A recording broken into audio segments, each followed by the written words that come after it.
Hello, my darling, and welcome to today's story time.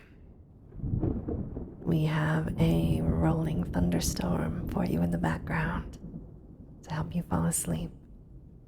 And now, on with our story time. Beyond the Wall of Sleep by HP Lovecraft. I have an exposition of sleep come upon me, to quote by Shakespeare.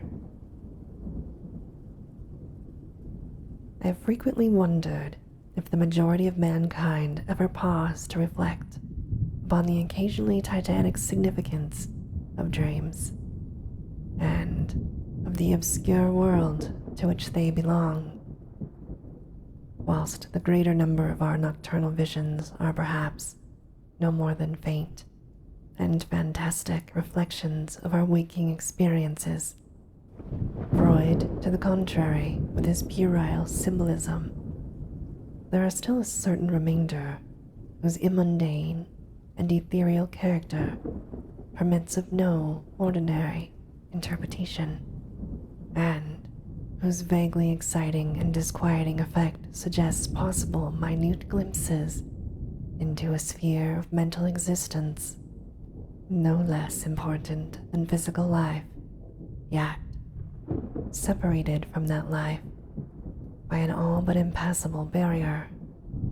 From my experience, I cannot doubt but that man, when lost to terrestrial consciousness, is indeed sojourning in another and uncorporeal life, of far different nature from the life we know, and of which only the slightest and most indistinct memories linger after waking. From those blurred and fragmentary memories, we may infer much, yet prove little. We may guess that in dreams, life, matter, and vitality, as the earth knows such things, are not necessarily constant, and that time and space do not exist as our waking selves comprehend them. Sometimes, I believe that the less material life is our truer life, and that our vain presence on the terraqueous globe is itself the secondary or merely virtual phenomenon. It was from a youthful reverie filled with speculations of this sort that I arose one afternoon in the winter of 1900 and 1901, when the state of psychopathic institution in which I served as an intern was brought the man whose case has ever since haunted me so unceasingly. His name, as given on the records, was Joe Slater, or Slatter, and his appearance was that of a typical denizen of the Catskill Mountain region, one of those strange, repellent scions of a primitive colonial peasant stock, whose isolation for nearly 3 centuries in the hilly fastness of a little-traveled countryside has caused them to sink to a kind of barbaric degeneracy rather than advance with their more fortunately placed brethren of the thickly settled districts. Among these odd folk, who correspond exactly to the decadent element of white trash in the South, law and morals are non-existent, and their general mental status is probably below that of any other section of people. Joe Slater, who came to the institution in the vigilant custody of our 4 state policemen, and who was described as a highly dangerous character, certainly presented no evidence of his perilous disposition when I first beheld him. Though well above the middle stature, and of somewhat brawny frame, he was given an absurd appearance of harmless stupidity by the pale, sleepy blueness of his small, watery eyes, the scantiness of his neglected and never-shaven growth of yellow beard, and the listless drooping of his heavy nether lip. His age was unknown, since among his kind neither family records nor permanent family ties exist.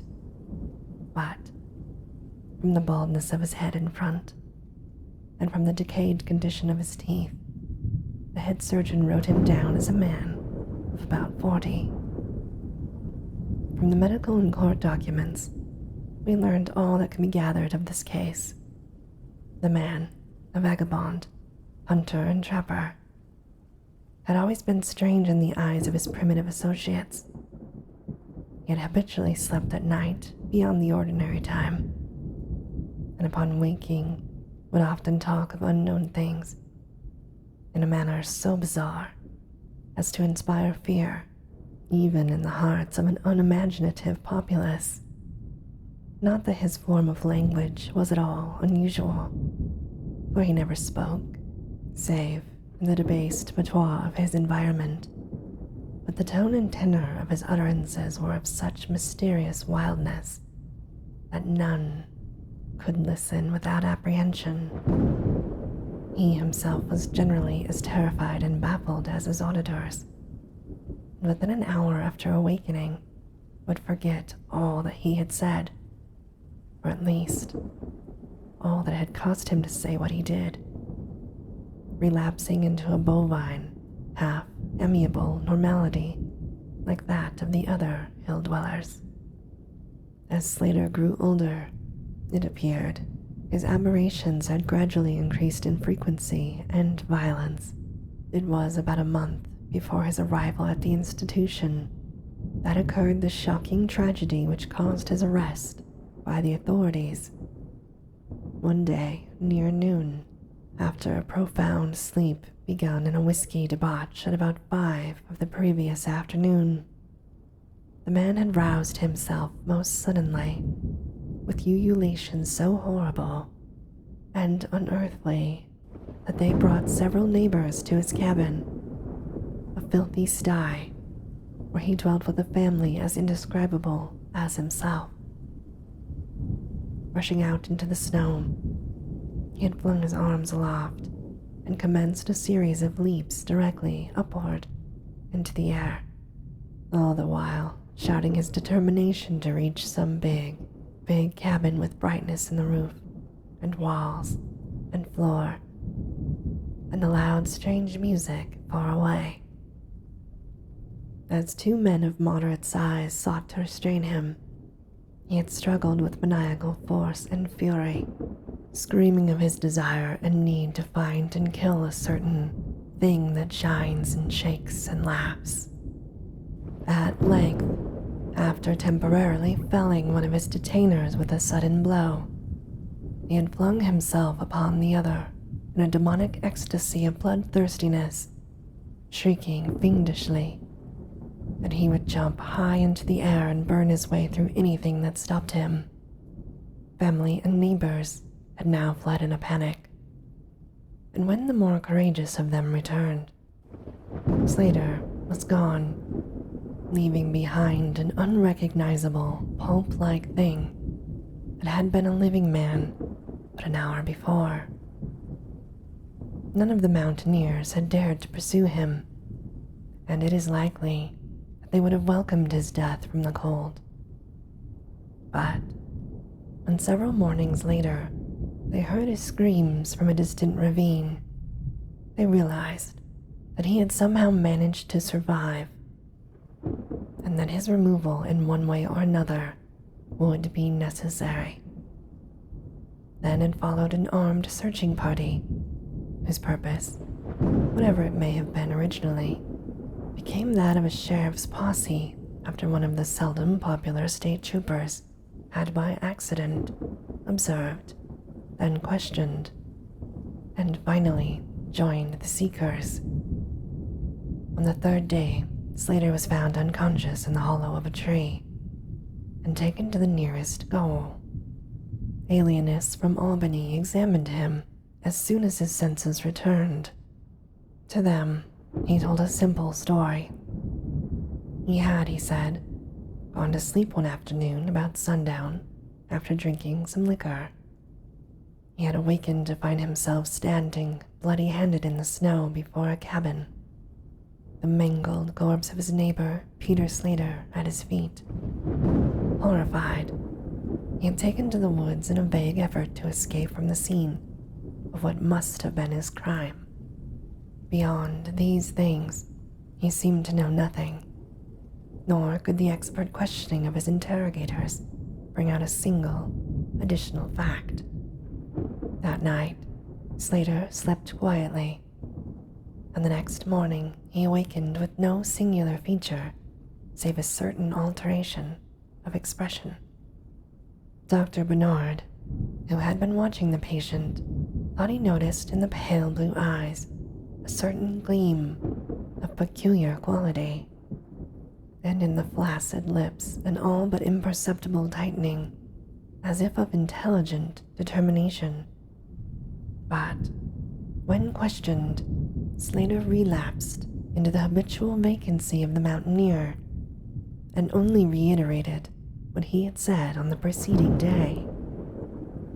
On the third morning occurred the first of the man's mental attacks. After some show of uneasiness in sleep, he burst forth into a frenzy so powerful that the combined efforts of 4 men were needed to bind him in a straitjacket. The alienists listened with keen attention to his words, since their curiosity had been aroused to a high pitch by the suggestive yet mostly conflicting and incoherent stories of his family and neighbors. Slater raved for upward of 15 minutes, babbling in his backwards dialect of great edifices of light, oceans of space, strange music, and shadowy mountains and valleys. But most of all, did he dwell upon some mysterious, blazing entity that shook and laughed and mocked at him. This vast, vague personality seemed to have done him a terrible wrong, and to kill it in triumphant revenge was his paramount desire. In order to reach it, he said, he would soar through abysses of emptiness, burning every obstacle standing in his way. Thus ran his discourse, until with the greatest suddenness he ceased. The fire of madness died from his eyes, and in dull wonder he looked at his questioners and asked why he was bound. Dr. Bernard unbuckled the leathern harness and did not restore it until night, when he succeeded in persuading Slater to don it of his own volition for his own good. The man had now admitted that he sometimes talked strangely, though he knew not why. Within a week, 2 more attacks appeared, but from them the doctors learned little. On the source of Slater's visions, they speculated at length, for since he could neither read nor write, and had apparently never heard a legend or fairy tale, his gorgeous imagery was quite inexplicable. That it could not come from any known myth or romance was made especially clear by the fact that the unfortunate lunatic expressed himself only in his simple manner.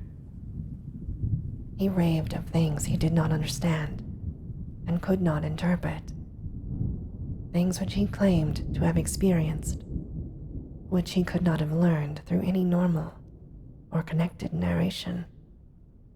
The alienists soon agreed that abnormal dreams were the foundation of the trouble, dreams whose vividness could, for a time, completely dominate the waking mind of this basically inferior man.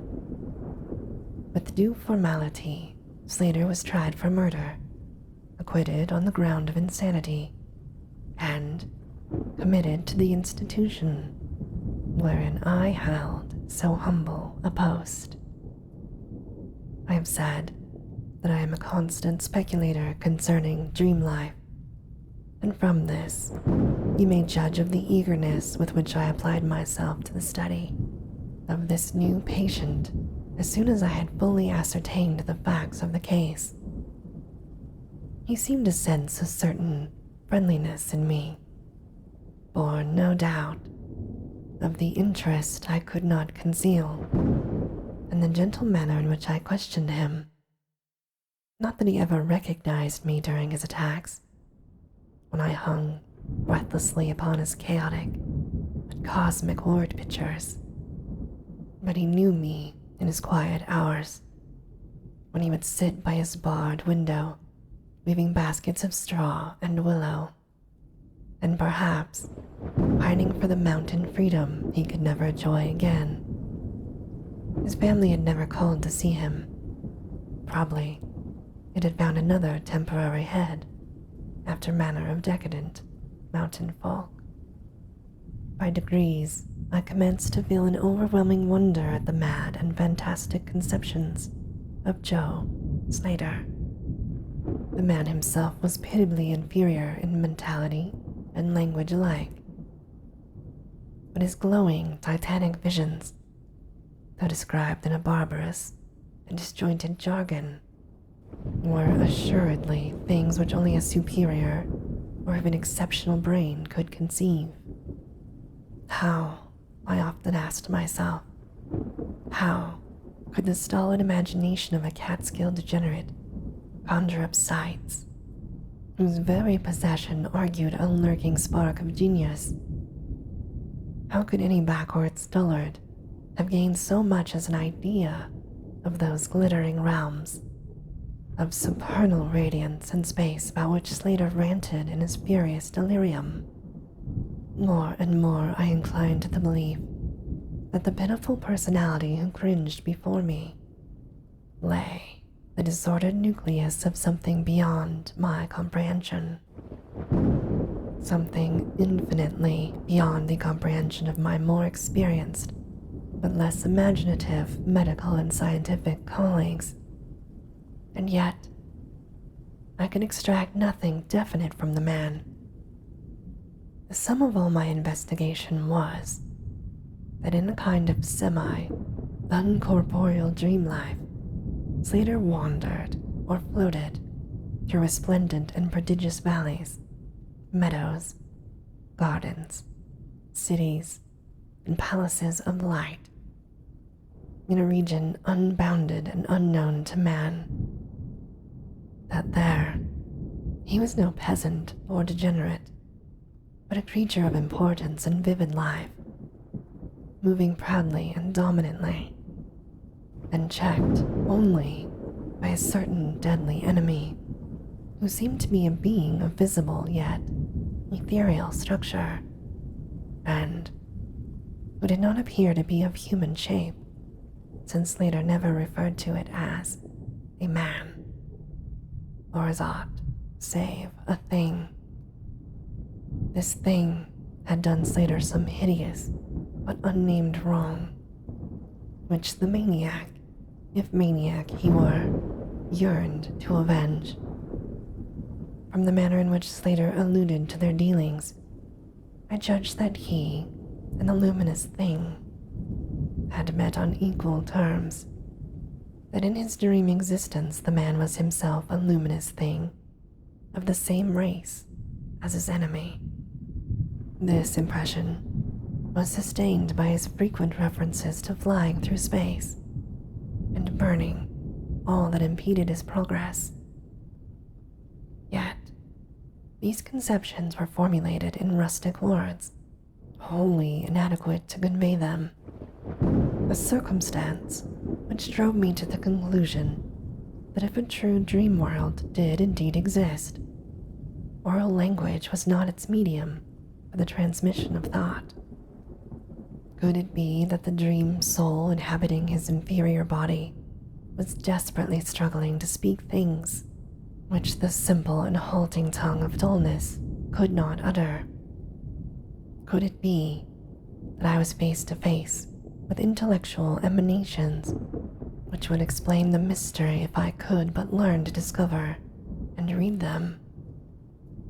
I did not tell the older physicians of these things, for middle age is skeptical, cynical, and disinclined to accept new ideas.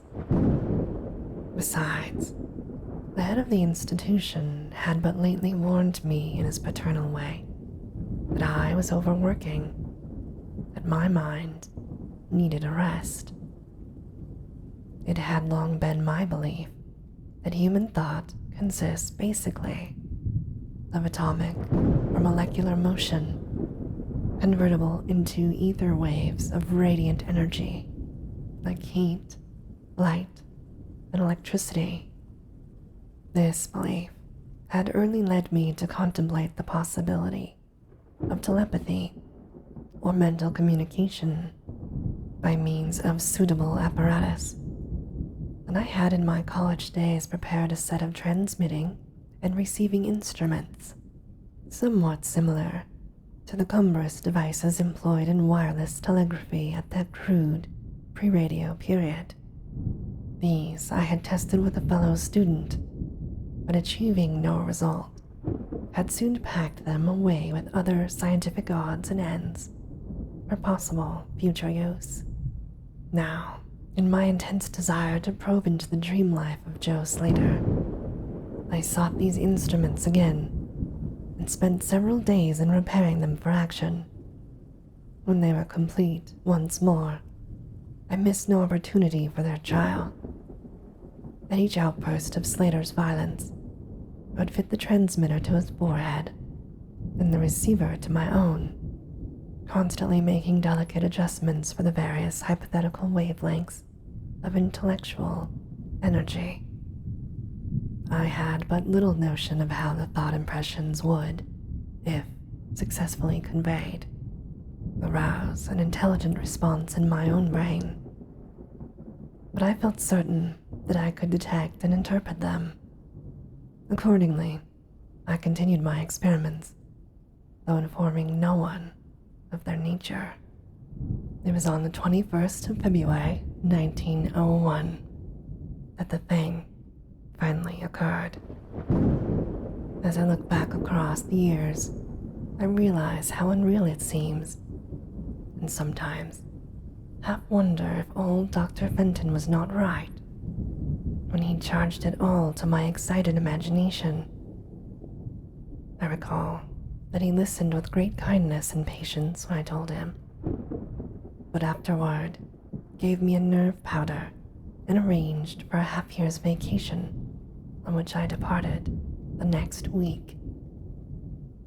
That fateful night, I was wildly agitated and perturbed, for, despite the excellent care he had received, Joe Slater was unmistakably dying. Perhaps it was his mountain freedom that he missed, or perhaps the turmoil in his brain had grown too acute for his rather sluggish physique. But at all events, the flame of vitality flickered low in the decadent body. He was drowsy near the end, and as darkness fell, he dropped off into a troubled sleep. I did not strap on the straitjacket as was customary when he slept, since I saw that he was too feeble to be dangerous, even if he woke in a mental disorder once more before passing away. But I did place upon his head and mine the two ends of my cosmic radio, hoping against hope for a first and last message from the dream world in the brief time remaining. In the cell with us was one nurse, a mediocre fellow who did not understand the purpose of the apparatus, or think to inquire into my course. As the hours wore on, I saw his head droop awkwardly into sleep, but I did not disturb him. I, myself, lulled by the rhythmical breathing of the healthy and the dying man, must have nodded off a little later. The sound of weird lyric melody was what aroused me. Chords, vibrations, and harmonic ecstasies echoed passionately on every hand, while on my ravished sight burst the stupendous spectacle of ultimate beauty. Walls, columns, architraves of living fire blazed effulgently around the spot where I seemed to float in air, extending upward to an infinitely high-vaulted dome of indescribable splendor. blending with this display of palatial magnificence, or rather, supplanting it at times in kaleidoscopic rotation, were glimpses of wide plains and graceful valleys, high mountains and inviting grottos, covered with every lovely attribute of scenery which my delighted eye could conceive of, yet formed wholly of some glowing, ethereal, plastic entity, which in consistency partook as much of spirit as of matter. As I gazed, I perceived that my own brain held the key to these enchanting metamorphoses, for each vista which appeared to me was the one my changing mind most wished to behold. Amidst this Elysian realm, I dwelt not as a stranger, for each sight and sound was familiar to me, just as it had been before for uncounted eons of eternity, and would be for eternities to come. Then, the resplendent aura of my brother of light drew near and held colloquy with me, soul to soul, with silent and perfect interchange of thought. The hour was one of approaching triumph, for was not my fellow being escaping at last from a degrading periodic bondage, escaping forever and preparing to follow the accursed oppressor even into the uttermost fields of ether, that upon it might be wrought a flaming cosmic vengeance which would shake the spheres. We floated thus for a little time, when I perceived a slight blurring and fading of the objects around us, as though some force were recalling me to earth, or at least wished to go. The form near me seemed to feel a change also, for it gradually brought its discourse towards a conclusion, and itself prepared to quit the scene, fading from my sight at a rate somewhat less rapid than that of the other objects. A few more thoughts were exchanged, and I knew that the luminous one and I were being recalled to bondage, though, for my brother of light, it would be the last time. The sorry planet shell being well nigh spent in less than an hour, my fellow would be free to pursue the oppressor along the Milky Way and past the hither stars to the very confines of eternity.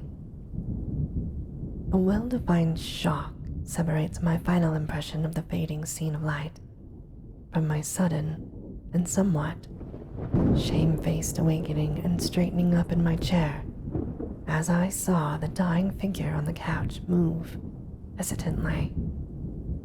Joe Slater was indeed awakening, although probably for the last time. As I looked more closely, I saw that in the sallow cheeks shone spots of color which had never before been present. The lips, too, seemed unusual, being tightly compressed, as if by the force of a stronger character than had been Slater's. The whole face finally began to grow tense, and the head turned restlessly with closed eyes. I did not arouse the sleeping nurse, but readjusted the slightly disarranged headbands of my telepathic radio, intent to catch any parting message of the dreamer. All at once, the head turned sharply in my direction, and the eyes fell open, causing me to stare in blank amazement at what I beheld. The man who had been Joe Slater, the Catskill decadent, was now gazing at me with a pair of luminous, expanded eyes, whose blue seemed subtly to have deepened. Neither mania nor degeneracy was visible in that gaze, and I felt beyond a doubt that I was viewing a face behind which lay an active mind of high order. At this juncture, my brain became aware of a steady external influence operating upon it. I closed my eyes to concentrate my thoughts more profoundly, and I was rewarded by the positive knowledge that my long-sought mental message had come at last. Each transmitted idea formed rapidly in my mind, and though no actual language was employed, my habitual association of conception and expression was so great that I seemed to be receiving the message in ordinary English. "Joe Slater is dead," came the soul petrifying voice or agency from beyond the wall of sleep. My opened eyes sought the couch of pain and curious horror, but the blue eyes were still calmly gazing, and the countenance was still intelligently animated. It said, "He is better dead, for he was unfit to bear the active intellect of cosmic entity.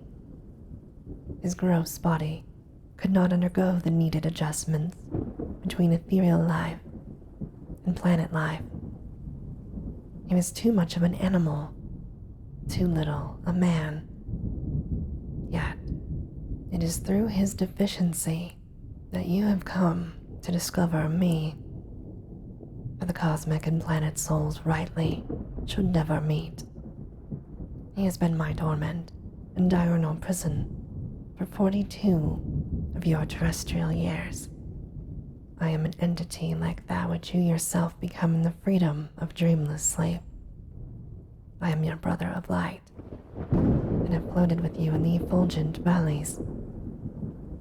It is not permitted me to tell your waking earth self of your real self, but we are all roamers of vast spaces, and travelers in many ages. Next year, I may be dwelling in the dark Egypt which you call ancient, or the cruel empire of San-Chan, which is to come 3,000 years hence. You and I have drifted to the worlds that reel about the red Arcturus, and dwelt in the bodies of those insect philosophers that crawl profoundly over the fourth moon of Jupiter. How little does the earth self know of life and its extent? How little indeed ought it to know of its own tranquility? Of the oppressor I cannot speak. You on earth have unwittingly felt its distant presence. You who, without knowing, idly gave to its blinking beacon the name Algol, the demon star. It is to meet and conquer the oppressor that I have vainly striven for eons, held back by bodily encumbrances. Tonight, I go as a nemesis bearing just and blazingly cataclysmic vengeance. Watch me in the sky by the demon star. I cannot speak longer, for the body of Joe Slater grows cold and rigid. The coarse brains are ceasing to vibrate as I wish. You have been my friend in the cosmos. You have been my only friend on this planet, the only soul to sense and see for me within the repellent form which lies on this couch. We shall meet again, perhaps in the shining mists of Orion's sword, perhaps on a bleak plateau in prehistoric Asia, perhaps in unremembered dreams tonight, or perhaps in some other form an eon hence, when the solar system shall have been swept away. At this point, the thought waves abruptly ceased, and the pale eyes of the dreamer, or can I say dead man, commenced to glaze fishily. In a half stupor, I crossed over the couch and felt of his wrist, but found it cold, stiff, and pulseless. The sallow cheeks paled again, and the thick lips fell open, disclosing the repulsively rotten fangs. of the degenerate Joe Slater.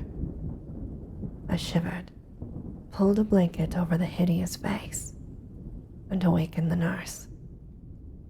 Then I left the cell and went silently to my room. I had an insistent and unaccountable craving for sleep, whose dreams I should not remember. The climax.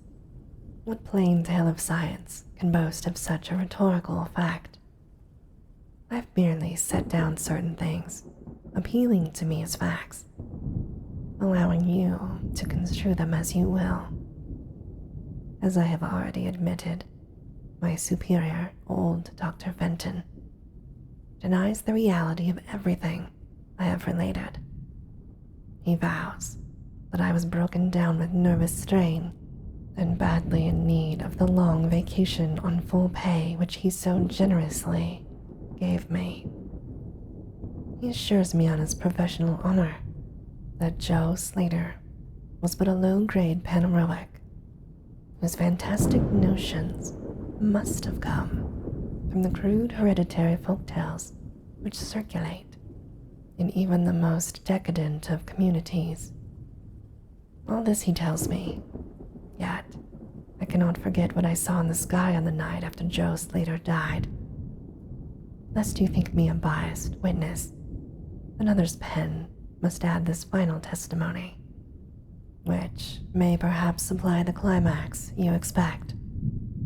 I will quote the following account of the star Nova Persei, verbatim, from the pages of that eminent astronomical authority, Professor Garrett P. Service, who writes, on February 22nd, 1901, a marvelous new star was discovered by Dr. Anderson of Edinburgh, not very far from Algol.